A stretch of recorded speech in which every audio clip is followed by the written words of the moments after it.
This video is brought to you by BoardGamePrices.com. Find the best prices for board games at BoardGamePrices.com. Kia ora koutou, and welcome to Noctiluca in about 3 minutes, part of our program to promote New Zealand gaming. It is a game for 1 to 4 players. The solo mode uses the reverse side of the board. Playing time's around 30 minutes. It's a reasonably simple game.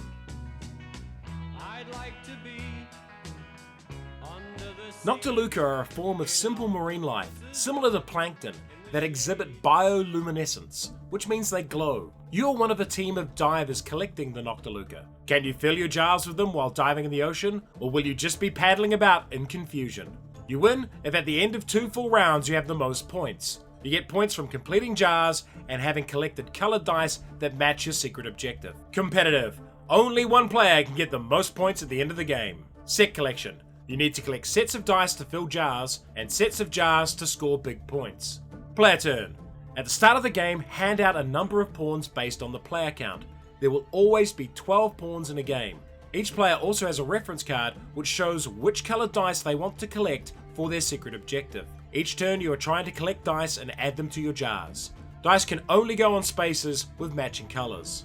When all spaces on a jar are full, collect the top token from the matching victory point pile. Place a used dice in the box lid and draw a replacement jar from one of the face-up piles.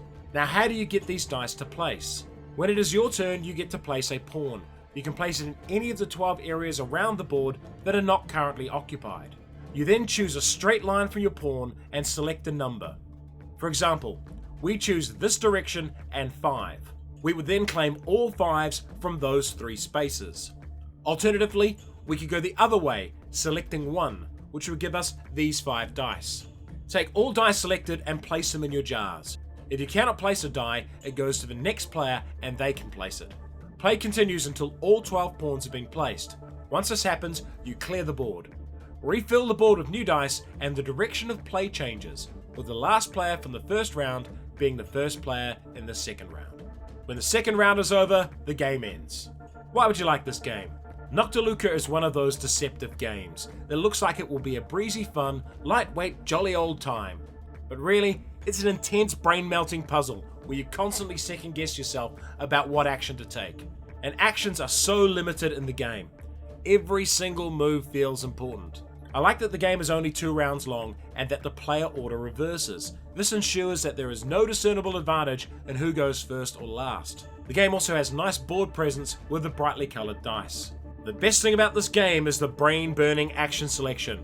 Trying to get the exact dice you want without giving any away is intense and made my brain fritz out at times. However, this game is rough when it comes to analysis paralysis. You can stare at the dice for minutes wondering about the best placement. Really slow players will slow the game down even more. And I don't like how you have to chuck the dice in the box lid. This game should have come with a dice bag, so I got one for it.